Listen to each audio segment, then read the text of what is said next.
Hi, everyone. Henry DeVries with Wealth Authority TV.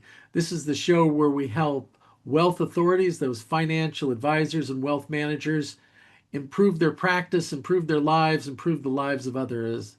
And I'm so excited to have a leadership expert with us today, Leslie Rubin. Leslie, how are you today? I'm well, Henry. I'm so glad I'm here. Thank you for inviting me. Well, we're honored to have you. Now, uh, please tell the people about your work and some of the places that you've touched. Yeah. So I am Leslie Rubin. I am the CEO and founder of Image Matters Advisors. I am an executive advisor for Leadership Presence. And leaders work with me when they want to gain clarity, strengthen their presence, communicate with confidence and credibility. And this is truly about how they build trust and influence and authority, all without losing authenticity. And yeah, so some of the areas that I've touched clients in financial sector and services, also in the electric vehicle, cybersecurity, and very near and dear to me is the high tech space as well. And I know you're the author of two books. What are they? Yeah, so my first book is called Meaning: How Leaders Create Meaning During Times of Crisis and Opportunity. So, always a good one. And then the second book that I just put out is called Filling the Leadership Gap. And this is where, uh, the core of my work that I've done over the years with executives, high potentials, and leaders that focuses on closing that gap. It's really the gap between leaders' potential, their real world impact and where it matters. So the book, The 8 Strategies for Dynamic Leadership Presence, focus on that clarity, the connection, the purpose of what they're doing. And so much of it comes down to intentionality. Mm. Well, because image matters, I want to ask you an image question. Yeah. What can the financial services industry do to improve the image of financial advisors and wealth managers? Good one, Henry.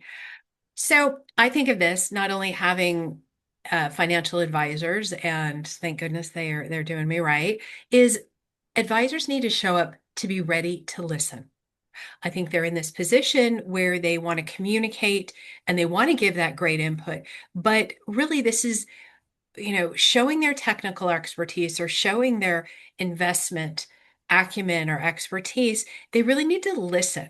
So they understand the relationships are important, not about transactions. This comes down to that long term, really beats the short term. And we know that in investments and we know that in relationships, that creating that connection, building the trust, obviously leading with transparency. Our markets have been a little bit cuckoo over the years, and it's important that we have advisors that are giving us not only the market strategy preparation for um, long-term investment, but also on the exit, on when we retire, when it's appropriate. So having that trust, that clarity, um, doesn't have to be all polish. I have two different advisors, and I will say they're both very different in how they approach me, what the content looks like, but it's still communicating like a human and keeping that jargon really low. We've all got the acronyms in every industry, but this is about having that conversation. This is about someone's livelihood. I also think, as we're going through this, that as they invest in themselves, individuals in these different sectors, looking at leadership development, looking at having a strategic advisor or coach, can really help them continue to develop their presence as a whole. So true. You're talking about that jargon. I think some financial advisors could have a secret meeting in public with all just the initials and jargon that they use that people have no idea what they're talking about. Yeah. So, I a think great reminder. I said something about I'm working on a learning management system to complement my book, and I was like the LMS on the DMA on the it was like all these, and it was like one sentence, and the person was just like, uh-huh. So, Uh, not everyone's going to understand the jargon that goes in our industries. So, speaking real language, understanding the needs of the people, not just my agenda. So that listening is such a huge component of it. Thank you for the reminder about listening and active listening and how important that is. Oh, that's all the time we have for today. So until next time, we want you to stay healthy, wealthy, and wise. Thank you so much, Henry. It's a pleasure. Thanks, Leslie. And we're out.